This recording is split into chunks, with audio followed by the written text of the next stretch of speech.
숲속의 자본주의자 박혜윤 지음 출판 다산북스.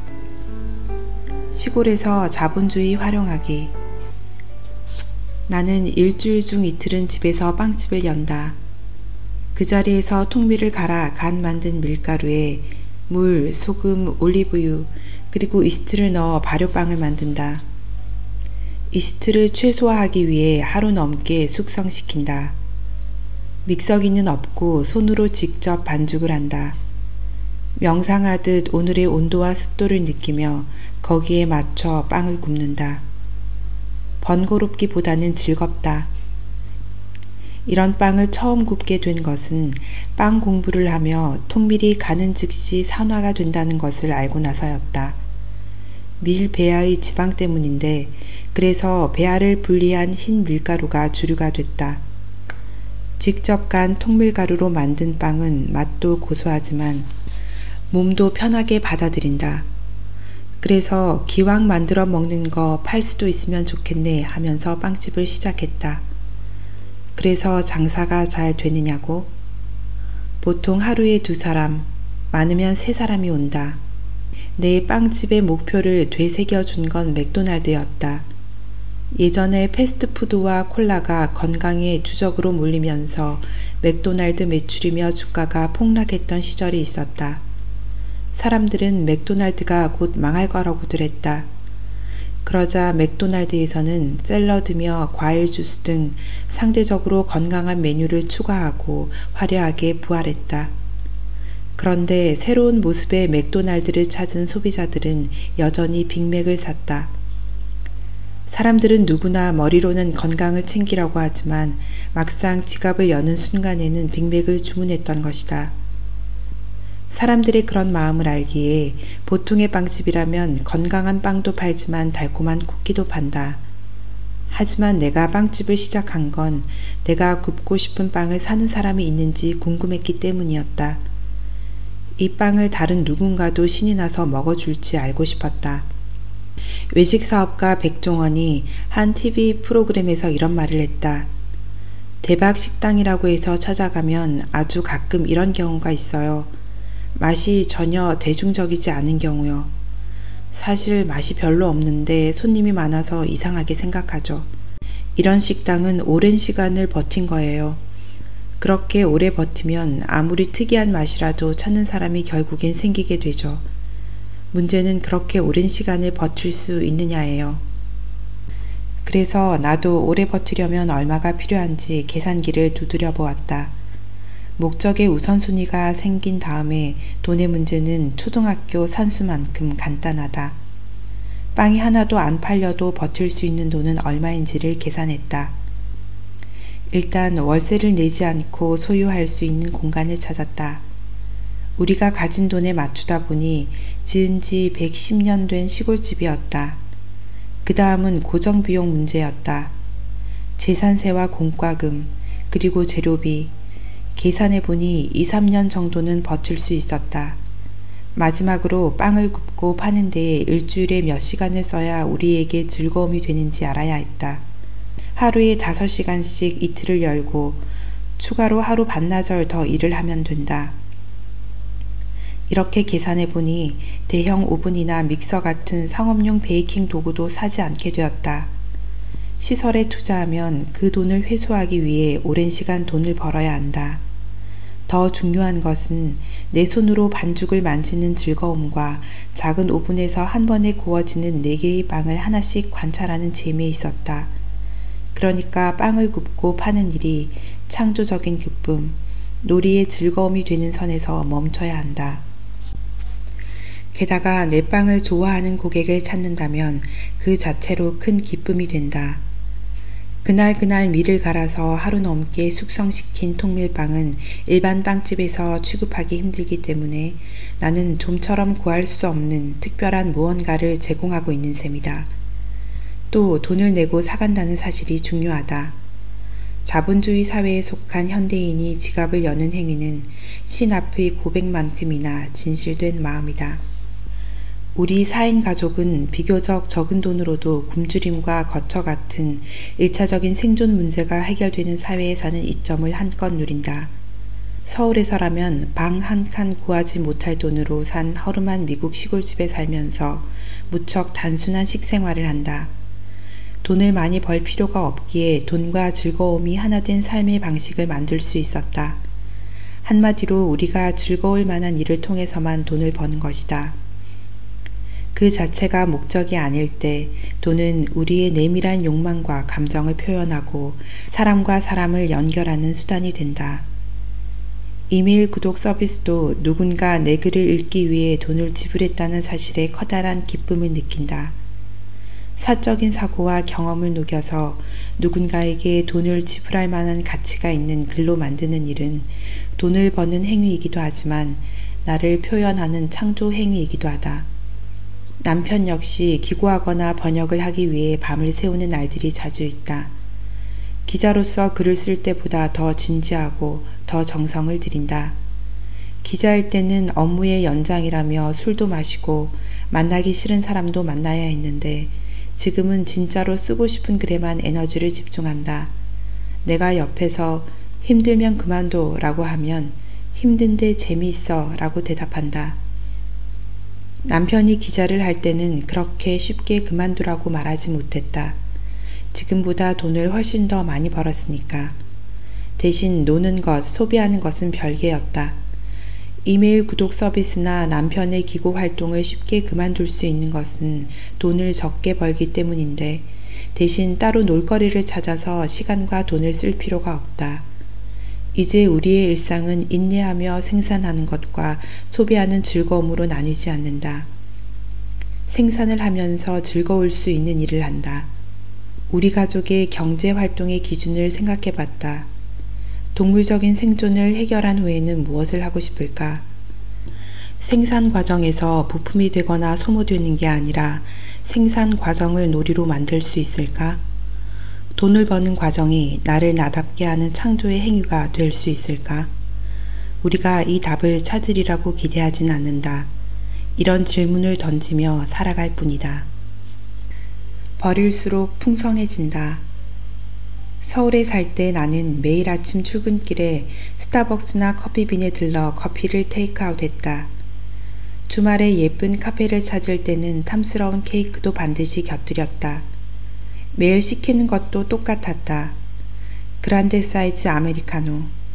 커피 맛에 크게 민감하진 않아도 케냐 원두는 어떻고 과테말라 원두가 어떻고 할 때 한마디쯤 보탤 수 있었다. 그런데 시골의 좁은 집으로 이사를 와서 보니 커피 용품들이 겉돌았다.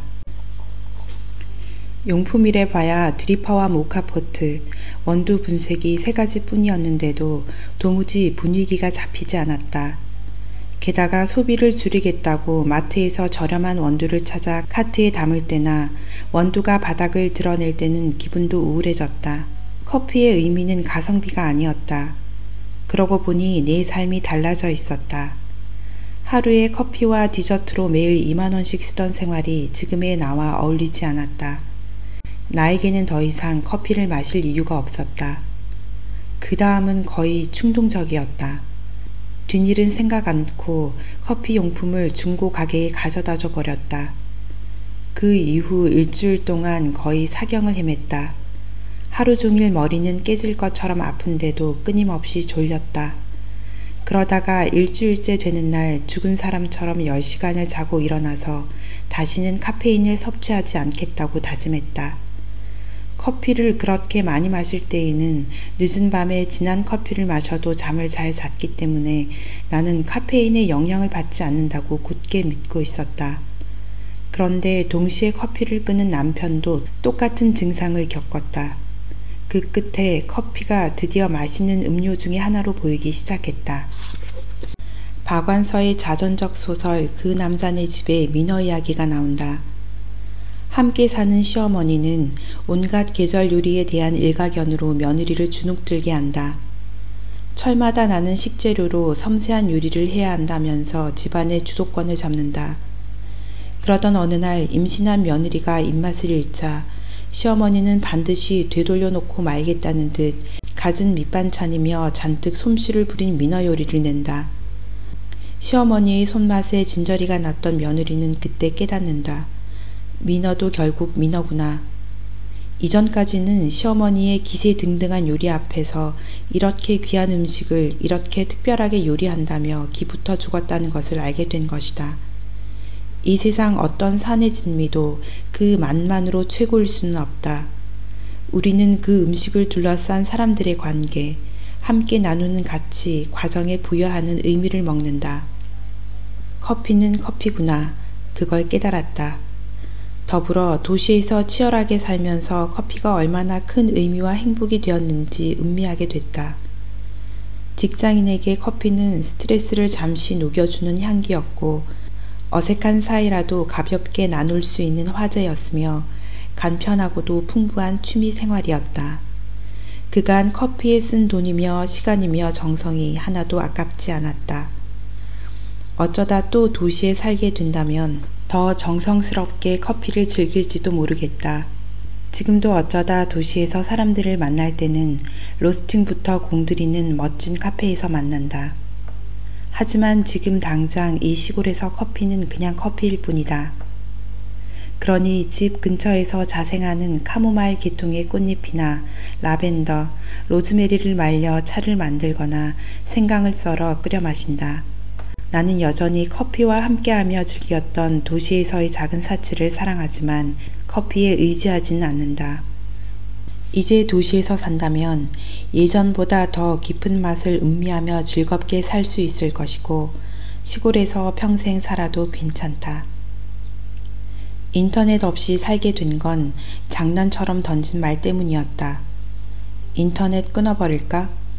시골이라 케이블 TV를 신청하지 않으면 랜선이 없고 위성으로만 인터넷을 사용할 수 있다. 한 달에 10만 원이나 주고도 그 인터넷은 견딜 수 없을 정도로 답답해 참다 못해 던져본 말이었을 뿐이었다. 스마트폰도 없는 우리 가족이 인터넷 없이 살 수 있다는 상상을 못했다. 게다가 여기는 시골이라 연결에 문제가 생기는 날이면 이메일 하나를 보내기 위해 시내까지 나가야 하는 처지였다. 입 밖으로 소리내어 말하면 누가 들을까? 쥐나 벽이 듣기도 전에 나 자신이 듣는다. 아무렇게나 말을 뱉어놓고 깜짝 놀랐다. 절대 해서는 안 되는 말을 해버리고 만 사람들처럼. 그렇다고 당장 인터넷을 끊을 용기는 도저히 나지 않았다. 그래서 주저하다가 일단 며칠이라도 모뎀을 끄고 살아보기로 했다. 그리고 한 달 뒤에 인터넷을 해지했다. 약간 겁이 나긴 했지만 사실 시원섭섭했다는 게 더 맞았을 것이다. 집에서 거의 하루 종일 지내는 은퇴자라 인터넷에 허비하는 시간이 너무 많았다. 지금은 집에서도 할 일이 너무 많지만 은퇴 초반에는 남는 게 시간밖에 없는 이상한 하루하루가 지나갔다. 오늘 뭐 할까? 같은 의논을 하다 보면 벌써 오후 2, 3시. 누워서 화면을 만지작거리다 보낸 날들이 너무 많았다는 것을 깨닫고 결국 인터넷을 끊었다. 인터넷이 필요한 일은 적어두었다가 동네 도서관에 가서 해결하기로 했다. 그랬더니 웬걸, 업무는 물론 궁금한 것까지 실컷 검색해도 한두 시간이면 충분했다. 하지만 인터넷을 끊기 전에는 하루 종일 화면을 봐도 더 볼 것이 있었다. 막상 끊으려고 했더니 무엇보다 사회적으로 외톨이가 될까봐 두려웠다. 어차피 스마트폰도 없었으면서 말이다. 그때 대학원에서 만난 교수가 떠올랐다. 그 교수는 학기 초에 강의 계획안을 나눠주면서 30분 동안 자신의 이야기를 들려줬다. 그는 이메일도 안 쓰고 핸드폰도 없다. 유일한 소통 방법은 집과 사무실에 있는 유선 전화와 자동 응답기다. 학생들에게도 동료 교수에게도 친구와 가족들에게도 이런 사정을 늘 열심히 설명한다. 그래도 괜찮았냐고? 실제로 많은 사람들이 그에게 연락이 안 된다며 불평했다. 하지만 그는 그런 삶이 세상에 진짜 필요한 사람이 되는 가장 쉬운 방법이라고 말했다. 진짜로 날 필요로 하는 사람이라면 어떻게든 연락을 하며 굳이 휴대폰이나 이메일이 있어야만 한다고 고집하는 사람은 아마 모든 걸 준비해 놓는다 해도 연락을 안 할 사람이라고. 수업의 내용은 깨끗이 잊었지만 철저하게 자기 기준대로 살아가는 그의 모습은 잊히지 않는다. 우리는 좀 다르다. 동네 도서관에 가서 이메일도 하고 페이스북도 하고 블로그도 한다. 다만 스마트폰이 없고 집에 인터넷이 없는 것뿐이다. 24시간 의사소통이 가능한 요새 기준의 노멀은 아니지만 완전한 차단 대신 접속의 시간에 제한을 뒀다. 그 결과 인터넷에 접속해서 누군가와 어떤 방식으로든 연결되어 있을 때면 집중도가 높아지고 대신 집에 있는 동안은 이 세상에 오로지 우리와 라디오밖에 없다. 물론 남편은 인터넷 매체에 글을 쓰면서 한국 시간에 맞춰 업무 연락도 해야 하고 아이들 학교에서도 인터넷이 있어야만 해결되는 과제들이 있었다. 특히 이메일을 보내는 것처럼 잠깐이면 해결될 문제가 도서관이 문 닫은 시간에 벌어지면 도서관 문 앞에서 쪼그리고 앉아서 혹은 동네 24시간 맥도날드에 가서 1달러짜리 디카페인 커피를 시켜놓고 접속했다. 또는 그냥 불편을 겪었다. 지나고 보면 못 이룬 일은 없다. 폭설로 학교가 문 닫은 날 연락을 받지 못해 설원에서 버스를 기다린 시간도 썩 괜찮은 추억거리가 된다. 실시간 연락이 쉽지 않아도 가치 있는 글을 쓸 수 있는 작가가 되기 위해 더 신경을 쓰게 된다. 우리에게 전화를 걸어주고 수신인이 딱 한 명인 이메일을 써주는 사람들의 이야기에 우리는 모든 주의를 집중한다. 그리고 텔레비전조차 없이 세상과의 연결이 끊긴 우리 집은 그 자체로 우리의 성이 된다. 이 세상에 어떤 재앙이나 불행의 뉴스도 우리를 시름에 잠기게 할 수 없다. 그리고 누구도 우리 가족만이 연결된 이 시간을 함부로 방해할 수 없다.